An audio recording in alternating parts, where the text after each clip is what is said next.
this episode really had a direction not even I could see coming if I was an anime only watcher. It went from one thing where you think they're about this big battle against Team Hal to having the chase scene with Red Star's dad to Chocolove's new resolve form to Anna's intervention, all that stuff. The way this episode went around, you wouldn't expect it to be about Choco Love, but and again, you should because this really was a Ricard slash Choco Love arc in a way, a very mini arc, showing two sides. Telling about how. Let's talk about Hal first. As he didn't show, he wasn't in the episode that much, but some of it evolved around him, and one of the reasons why he wishes to change the new world.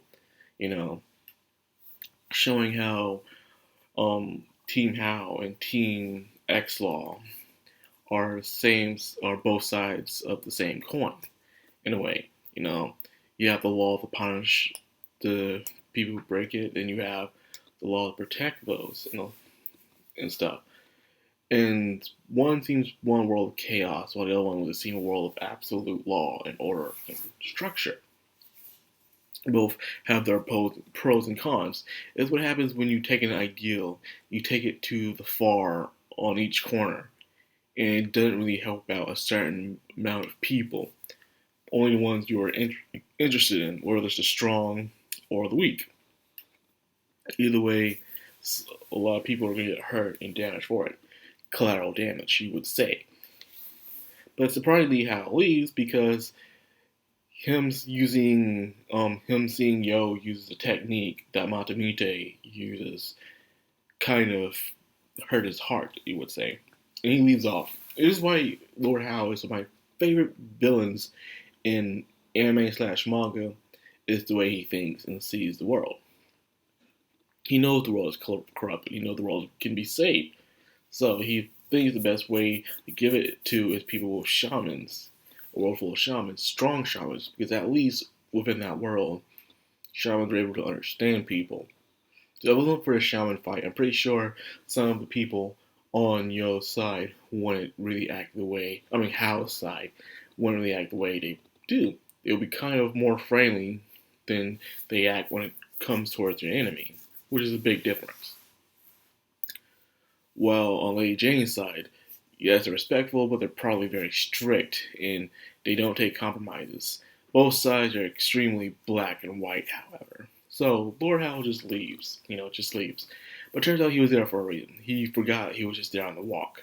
And he hates the ability to read minds. As he told the little child, he can read the minds, but it's not like he wants to read the minds. It's almost as if he can't turn it off. Kind of like that one guy from Code Geass, where he can read minds too, but he can never turn it off, because that's the side effect with the power. Well, it goes on the same reflection with Anna herself.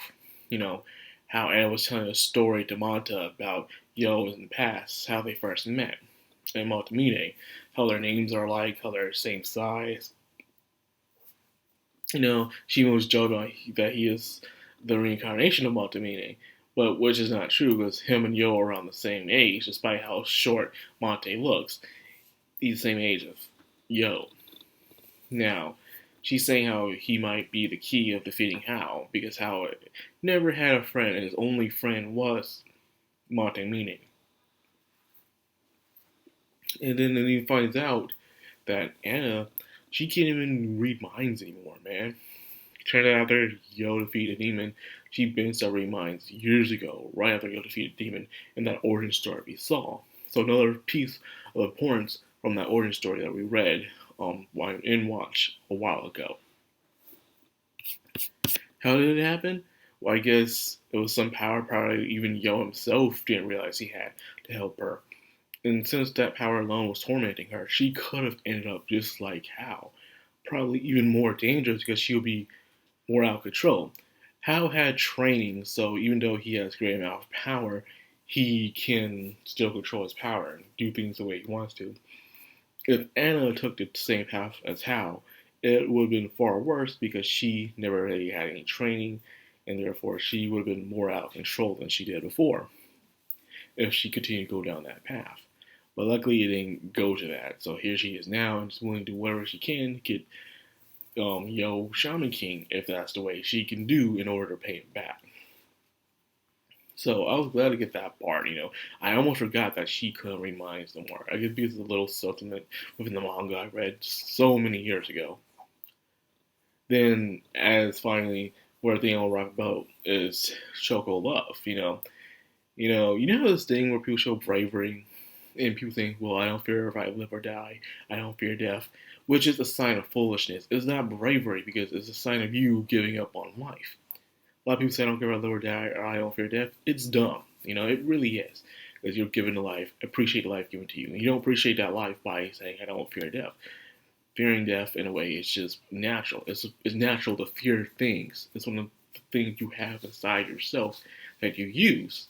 It keeps you alive and can make you grateful. It's all a matter of perspective. Either way, Chocolove coming back from the dead with a brand new spirit. He has double oversoul. Turns out a god from 1,000 years ago who joined a shaman tournament, who didn't win, but his acts of bravery inspired so many to worship him as a god. So therefore, Chocolove is using him, so he has a god-class spirit already. He resurrected.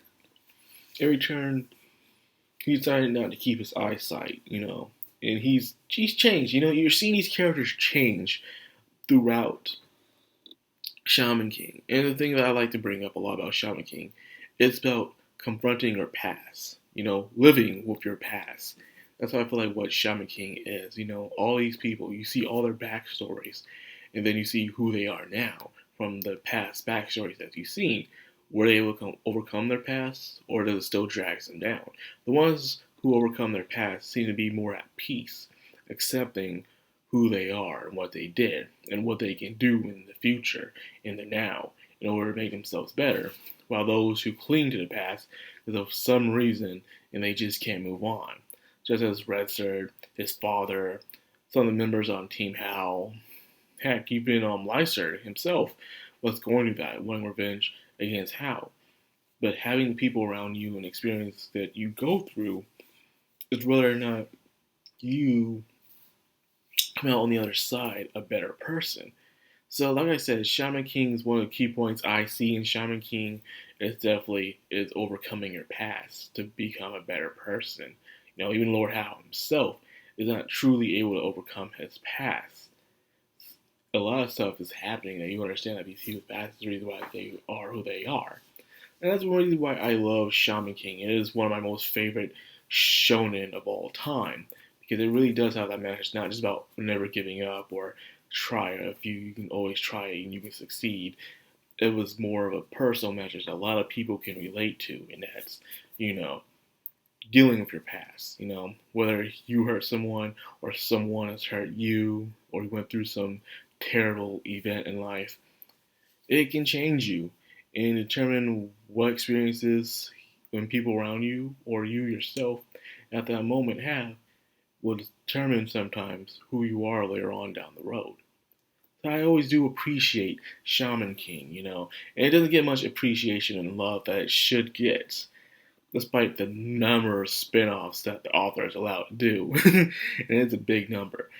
Well, anyways, that's going to wrap this video up. I hope you guys enjoyed it, and I hope you guys have a Merry Christmas. This has been Madcrown on Manime, signing out.